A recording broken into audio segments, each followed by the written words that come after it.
अस्सलामु अलैकुम वरहमतुल्लाहि वबरकातुहू। पेट पर पत्थर कैसे बांधे जाते थे और क्यों बांधे जाते थे? हम लोग जब सहाबा इकराम के वाक़यात को पढ़ते हैं तो ये भी पढ़ने को मिलता है कि सहाबा इकराम भूख की वजह से पेट पर पत्थर बांधते थे। हमारे आका मोहम्मद मुस्तफ़ा अहमद मुश्तबा हज़रत मोहम्मद सल्लल्लाहु अलैहि वसल्लम ने भी अपने पेट पर पत्थर बांधे हैं। तो ये पेट पर पत्थर भूख की वजह से कैसे बांधे जाते थे और क्यों बांधे जाते थे, तो आइए इसको समझते हैं। कल एक स्टूडेंट थे हमारे, वो पूछ रहे थे कि ये पत्थर बांधने की मतलब समझ नहीं आता उनके, ये पत्थर कैसे बांधे जाते थे। तो मैंने उनको बताया और सोचा कि इस पर एक वीडियो भी रिकॉर्ड कर दी जाए ताकि आपको भी पता चले। तो अरबों में ये रिवाज था पत्थर बांधने का। उसको समझने से पहले हम थोड़ा सा आजकल के टाइम के हिसाब से समझते हैं ताकि आपको ये पत्थर बांधने का जो कॉन्सेप्ट है वो ईज़िली समझ में आ जाए। देखो, हम और आप तो पेट भर के खाना खा रहे होते हैं और 2 टाइम नहीं बल्कि 4-4 टाइम पेट भर के अल्लाह तबारक व तआला हम लोगों को खिलवा रहा है। मेरे ख़्याल में हमारी और आपकी ज़िंदगी में शायद ही ऐसा दिन आया हो कि जिस दिन पूरे दिन हमें कुछ खाने को ना मिला हो, है ना। ऐसा मुझे नहीं लगता कि मेरी और आपकी ज़िंदगी में ऐसा कभी टाइम आया हो कि पूरे दिन हमें कुछ खाने को ना मिला हो और एक दिन के बाद दूसरा दिन लग गया हो। भूख क्या होती है इसको, और भूखा रहना क्या होता है, और भूखे रहने की शिद्दत से जो पेट पर असर पड़ता है, ये हमें और आपको समझ नहीं आएगा। ये जो अफ्रीकी ममालिक हैं और इसी तरह आप अगर गाज़ा के अंदर देखें या उस जगह पर देखें जहाँ भुखमरी फैली हुई है, जो मुल्क जंग में मुब्तला हैं और वहाँ खाने को कुछ भी नहीं है, वहाँ पता चलेगा। जैसे कि गाज़ा के अंदर की बहुत सारी तस्वीरें ऐसी देखने को मिली हैं, ऐसी वीडियोस देखने को मिली कि बच्चों को जब खाने को नहीं मिला तो वो एकदम कंकाल हो गए। बस सांस तो चल रही है लेकिन पूरी बॉडी कंकाल। तो ये चीज़, वो जो भूख वाली कैफियत होती है, वो हम और आप नहीं फील कर सकते कि वहाँ के लोगों को जब खाने को कुछ नहीं मिला तो उन्होंने समंदर की मछलियों को पकड़ के खाना शुरू किया और उन्होंने कछुए और मेंढकों को खाना शुरू किया, क्योंकि भूख हम और आप तो इमेजिन नहीं कर सकते ना, क्योंकि शायद ही हमारी ज़िंदगी में कोई ऐसे दिन आया हो जिसमें एक दिन भी हम भूखे रहे हों। तो इसीलिए भूख की जो एक्चुअल शिद्दत होती है उसको तो हम और आप फील नहीं कर सकते। अल्लाह ताला भूख की शिद्दत से तमाम लोगों की हिफाजत फरमाए, हर इंसान की हिफाजत फरमाए।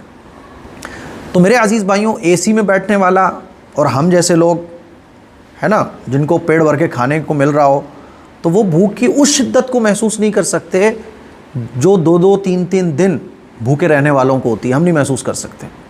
तो आप ईज़िली ये समझो कि आपने देखा होगा गांव में काम करने वाले जो लोग होते हैं, जब वो मेहनत मजदूरी करते हैं और उनको पता होता है कि शाम को ही खाना खाना है, या जब वो मेहनत करते करते उनको भूख लगती है और या थकान हो जाती है, तो आपने देखा होगा कि कमर में कपड़ा बांध लेते हैं, है ना, कमर में अंगोछा बांध लेते हैं और टाइट करके बांधते हैं ताकि काम करें।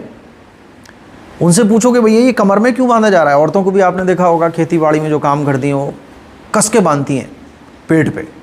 किसानों को भी देखा होगा, अंगोछा अपना जो निकाला सर पे से और यूँ बांध लिया कि भाई, आप कहते हैं ना कमर कस लिए भाई साहब, अब तो काम करना है। तो होता क्या है कि जब पेट को टाइट कर लिया जाता है तो भूख की शिद्दत कम हो जाती है और मेहनत ज़्यादा हो जाती है ना। अब आप समझो कि अरबों में ये रिवाज था कि एक तो वहाँ खाना कम था, फाके ज़्यादा थे और मेहनत भी करनी होती थी।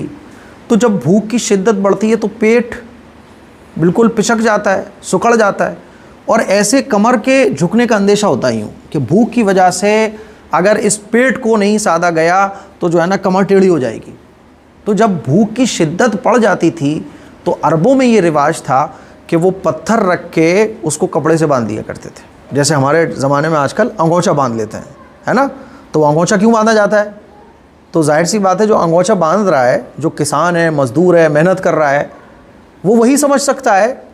एसी में बैठने वाला, पेट भर के खाने वाला उसको नहीं समझ सकता। बिल्कुल इसी तरह अरबों में जब भूख की शिद्दत बढ़ जाती थी, 2-2, 3-3, 4-4 दिन के फाके हो जाते थे, पानी पर और एक एक खजूर की गुठलियों पे गुजारा हो रहा होता था, तो पेट सुखड़ जाता था भूख की वजह से और भूख की शिद्दत की वजह से कमर के झुकने का अंदेशा होता था, चलने में दुश्वारी होती थी।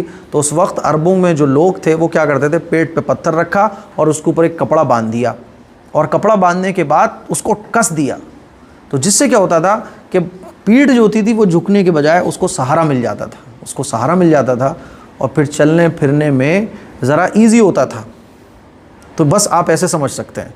एक्चुअल जो पत्थर बांधने वाली कैफियत है वो लफ्ज़ों में नहीं बयान की जा सकती, और उससे जो राहत मिलती थी उसको भी लफ्ज़ों में नहीं बयान किया जा सकता।